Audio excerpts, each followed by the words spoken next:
Hey guys welcome to the channel. तो guys रियाजियंस आप लोग तैयार हो जाइए, बहुत ही बड़ी गुड न्यूज़ है आप सभी के लिए। क्या गुड न्यूज़ है बताते हैं आपको। अभी रियाज का नया सॉन्ग लॉन्च हो रहा है, रिंग टोन। चलिए उसके बारे में डिस्कस करते हैं अब। अंशुल गर्ग प्रेजेंस अरूब खान फीच रियाज अली, रिंग टोन। और ये सॉन्ग आ रहा है देसी म्यूज़िक फैक्ट्री की तरफ से। इसकी सिंगर रहेंगी अरूब खान, म्यूजिक रहेगा रजत नागपाल का, लिरिक्स रहेंगी विकी संधू की और डायरेक्टर रहेंगे सती ढिल्लन। और ये रिलीज हो रहा है 17 फरवरी को।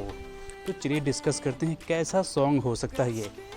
तो जैसा कि आपने देखा था अरूब खान है तो कुछ डांस रहेगा, कुछ रोमांस रहेगा, कुछ एक्शन रहेगा और बहुत ही अच्छे वीएफएक्स देखने को आपको मिलने वाले इस सॉन्ग में। तो बहुत ही शानदार ये सॉन्ग होने वाला है। आप बताइए आपकी क्या एक्सपेक्टेशन है इस सॉन्ग से, आपको क्या लगता है कैसा सॉन्ग ये हो सकता है। और ये आ रहा है 17 फरवरी को, मीन्स वैलेंटाइन डे के 3 दिन बाद। तो इन्जॉय करिएगा इसको, बहुत ही अच्छा सॉन्ग होगा।